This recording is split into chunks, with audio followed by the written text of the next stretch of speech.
Hi, I'm Philip, and in this video I will talk a bit about the full field mode of the MetroY Pro.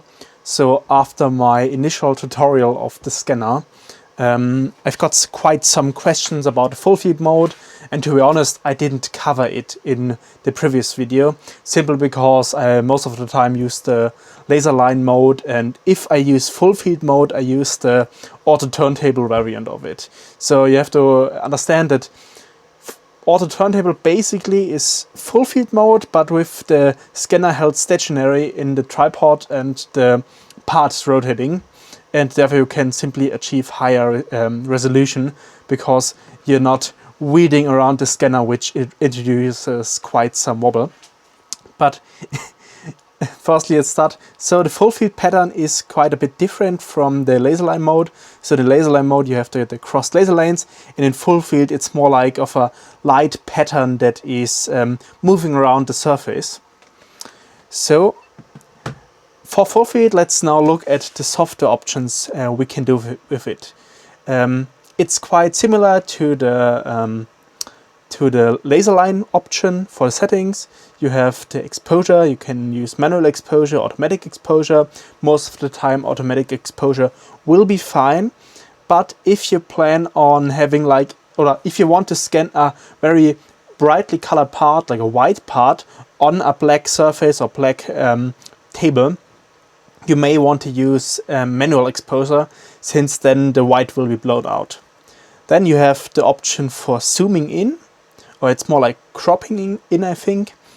I use this oftentimes with the Auto Turntable mode, and for the scan settings we have of course full field mode with the object type either being general or black object if you want to scan black parts, and the scanning distance parameter. I personally keep it at the full distance all the time, just to have the best tracking, best tracking quality. You also can select full field under marker scanning. So with the softwares like this, you have the tab for marker scanning. There you have the laser line scanning, or the cross lines, the parallel lines and single lines, and you have the full field mode. Just wait a few seconds for the software to switch to marker tracking. And here you can also select the full field mode with marker tracking. For full field with marker tracking, you have a lower frame rate. Keep this in mind. So in feature scanning, so markerless scanning, you have roughly 17 FPS, and in full field with marker tracking, I think it's roughly 13 FPS. It's a bit slower, but since you have the marker tracking, your tracking quality really doesn't decrease. It's more like for very feature poor parts, it's simply beneficial to use marker tracking. For me personally, as soon as I use marker tracking, I oftentimes use most of the time simply use laser scanning or laser line scanning. But yeah, you can see it's this frame rate is roughly 13 FPS now, and of course it cannot start because there are no markers.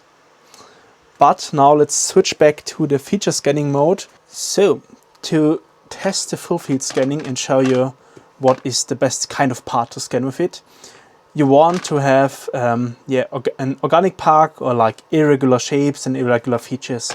So as said, with the full field scan you can either use feature tracking. Then it behaves like any feature tracking scanner, where you need unique features and inconsistent features, not repeating features, to provide good tracking. You can also use marker scanning, so like I placed markers on the bottom plate here on the turntable, and then the features are irrelevant for tracking, but I'm using feature tracking for this one, so the scanner will ignore the markers. If you're not having enough features, you can use this kind of artificial features around the part. They are basically like small 3D printed domes with inconsistent shapes on the different sides, so I can just place them to the side.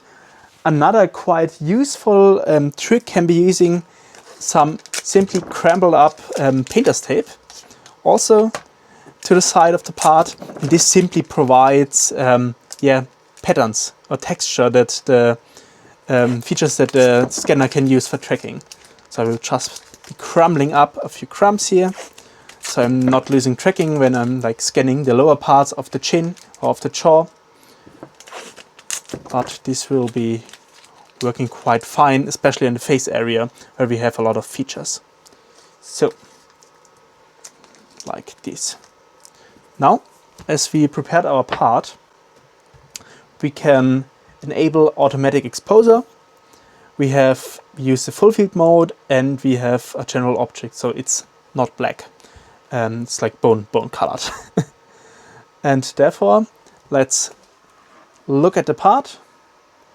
Yeah, as you're seeing, the face is a bit blown out, but after a few seconds it gained the correct exposure, so we can just start scanning.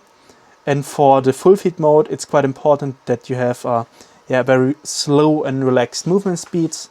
So kind of a bit meditating, I would say. And there you can see the helping geometries being picked up.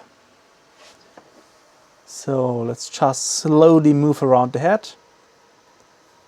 I will scan the back side of the head as the last part, because on this side we have the least features and there's the part where it will be most likely to lose tracking. So I don't want to mess up the rest of the scan if I'm having problems on the back side. So now I'm trying to get on the top of the head. Also very few features that might be beneficial to use marker mode if you have a lot of these like blind spots. But as you can see, I'm regaining tracking quite quickly. And yeah, we got the backside, but as I said, it lost tracking a bit. So now we have scanned the first side of the head. We can now complete it and scan the bottom side. For the bottom side, I will just place the head like this. Maybe use, I didn't want to, break out the jaw by placing it on the pedestal roll so it's stable. And I can just create a new scan and continue with the same scanning approach. So wait a few seconds for the automatic exposure and enabling automatic exposure, of course. We can just start scanning now. And in FullField, it's quite fascinating how much data it is capturing in like very few frames. So even looking at the spec sheet, the FullField mode is the fastest one. So it picks up most of the data, the fastest way of picking up data.